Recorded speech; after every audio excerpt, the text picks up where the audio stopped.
The thing I admired about Helen was that her life priorities were very clear. Number one was her family, and number two was her community. It was an honor for her to represent this town, and she never, ever forgot that. And I would consider her, for sure, the modern day political grande dame of Aspen. I think she had unparalleled integrity around what she did and the way she thought through things. She was really, really smart and very passionate and a lot of fun. She had the best laugh of anyone I can remember, and she loved to have a good time. She could connect with all types of people out there. She knew when someone needed help and needed a little push here and there, a little guidance. She always had that look when a reporter would ask a dumb question. She just had this like sarcastic look, like, really? Man, when I'd get that look, it was like, okay, I better like just kind of backpedal and listen. Helen Klanderud was the famed woman in black, known for dressing in her signature all-black attire with a distinguishable silver-haired bob. She was an Aspen icon and one of its most prolific female figures as a groundbreaking Aspen politician, a selfless volunteer, and Aspen's mayor from 2001 to 2007. First of all, let's clear up the issue with the wearing black all the time. I had people come up to me and said, well, you got to do something. You know, diversify her wardrobe. I said, absolutely not. You go tell her that. And her daughter, Kayla, one time sent her a t-shirt that said, I'm going to keep wearing black till I find something darker. And she loved that saying. Klanderud moved to Aspen from Denver in 1971 as a single mother of 4, looking for a less hectic lifestyle to raise a family. I was a clinical social worker, and I came home from work and picked up my newsletter from my social work newsletter, and there was a job advertisement in there about a mental health clinic in Aspen, Colorado. I applied for the job, and I did get it, and so I moved to Aspen with my children right before Labor Day in 1971. It had taken them some time to hire me, and what I didn't realize was that there was a severe funding crunch. I did not get a paycheck for 6 months. In the ensuing years, Helen worked full-time at both the Touchstone Mental Clinic and the Aspen School District, quickly establishing herself in the community as a dynamic volunteer, all the while juggling the demands of 4 growing children. I thought she was a real dynamo.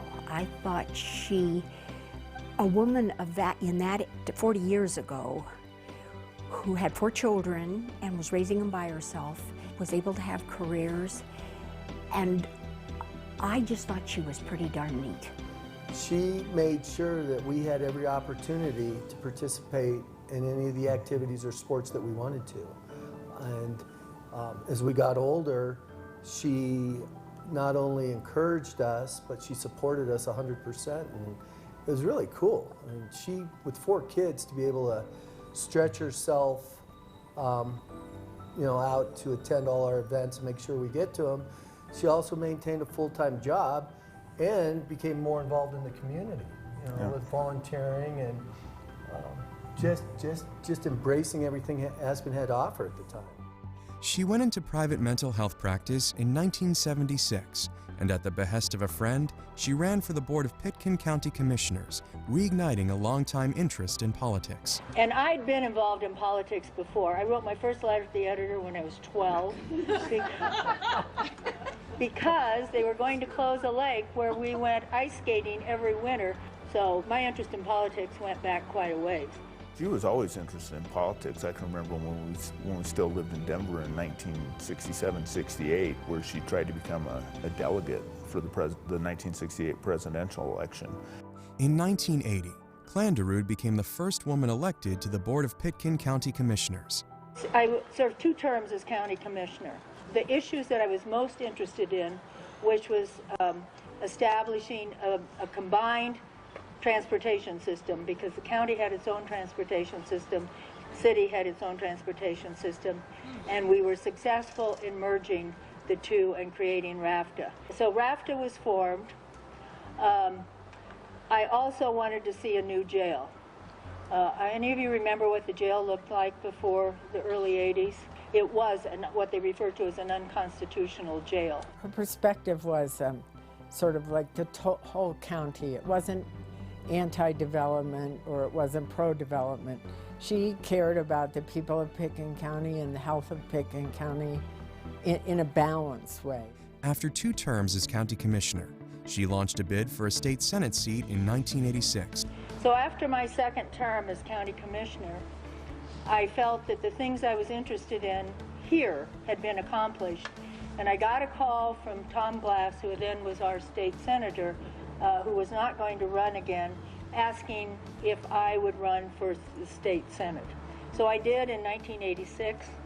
I lost that election to a Republican. I remember that after she lost that, it was an opportunity for her to decide what she wanted to do, so she kind of reevaluated. Mom decided she was going to ship all 4 of us off to summer camp. Yep. And didn't catch on to this plan until, I knew something was up. Was coming home after school, and there's Helen feverishly ironing shirts and socks and pants, our last name, into everything she could get her hands on. And first of all, to see her iron was a shock. So finally, this is when I asked the question. I said, "What's up?" She goes, "Oh, I'm sending you guys off to camp." And we were literally there for a month without warning. After the fact, we learned that she came back to Aspen, jumped in her little red Porsche, and proceeded to drive to California and cruise the West Coast. And I think she had one of the best times of her life. After she took her brief hiatus, she decided to go back to her home state of Nebraska and spend time with her elderly mother. So I thought, what will I do and not lose my mind in Lincoln, Nebraska, having lived in Aspen, Colorado for the period of time I had. And I said, I know, I'll go to law school. So I did. My mom announced that she was going to law school up there, or the same place we all were, so you got to try that, going to college with your mom. Literally, we went to college with our mom. It was a good time. I just remember having a lot of fun. Football games, rugby games, Farm Aid 3 or 2 or whatever number Farm Aid was on. I spent my 3 years in law school.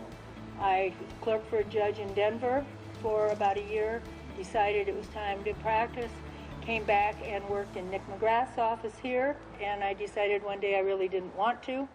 Unsatisfied with a career in law and itching to return to politics, Helen ran for Aspen mayor in 1999. Rachel Richards, who was the second woman mayor in the city of Aspen, won that election by 14 votes.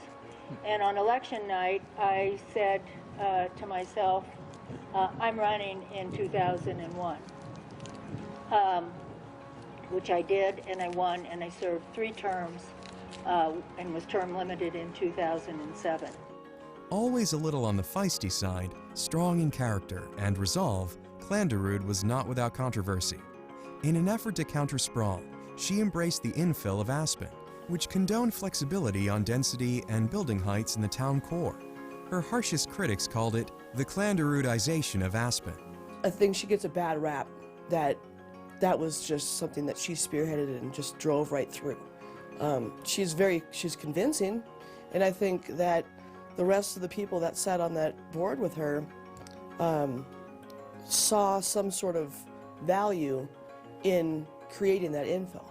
Helen knew that, to be a successful business in town, there had to be some growth or who would be here.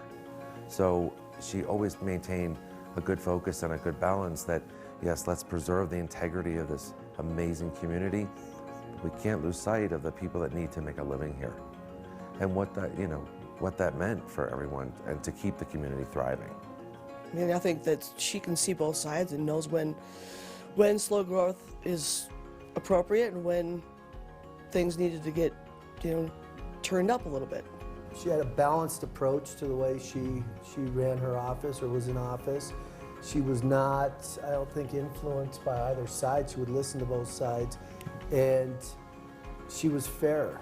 I guess the things I'm most proud of is, one is the Canary Initiative, which was one of the very early community programs put into place to address global warming and climate change. We were trying to save Smuggler Mountain that Wilk Wilkinson owned at the time, and we were trying to save the ISIS Theater. And we were successful in doing both, so that is now open space forever. And the Aspen has a theater which it almost lost. I came very close to losing. After her mayoral run was over, Klanderud continued to dedicate herself to social service and civic pursuits. Her passion was the nonprofit world, and I think she watched out for them. Not out of like it's the right thing to do or expecting something, but because she believed in that organization. So there's a lot of things that are here that have had a Klanderud touch on it. Aspen Santa Fe Ballet, ACRA, Jazz Aspen, Aspen Writers Foundation, the Aspen Homeless Shelter, Alpine Legal Services. I mean, the list can go on and on and on. I don't think there was a sector of this community that she wasn't interested in, and she continued that after mayor. It all came from the inside. Her love of this community, it was so admirable, and it was so broad. It was the arts, it was health and human services, it was homeless. She spread it all out. She did all of those things, I think, for the, true love of doing them as opposed to what she got out of it. She was legendary for never missing an event, party, or function, both in an official capacity as mayor and for years afterwards. I always called her mayor for the longest time after because she still felt like the mayor.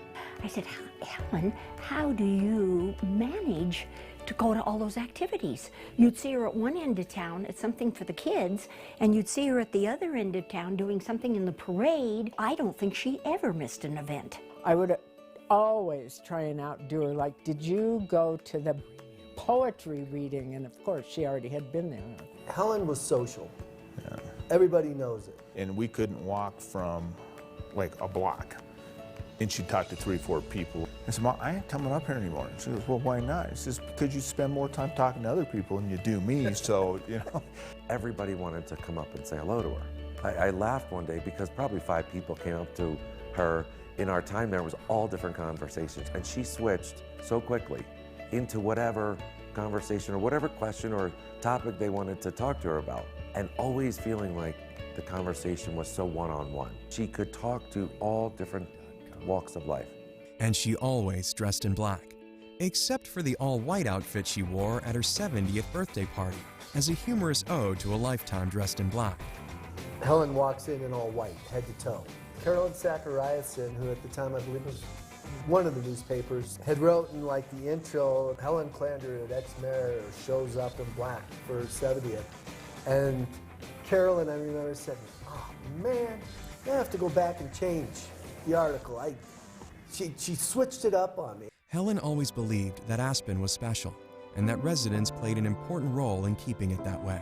I think that the minute that she got to town, she realized how special this place was. Not only because of its environment, its natural environment, but its people, its community. It's the characters and the spirit, and that's why she was so invested in it. She had such a passion for the community, and she loved this community. To me, this community is about its people. That's what makes it special, and will always make it special. And for all it's been through for over 100 years, and had its ups and downs, it's amazing. The character and the spirit of the people who live here, whether then or now, are great.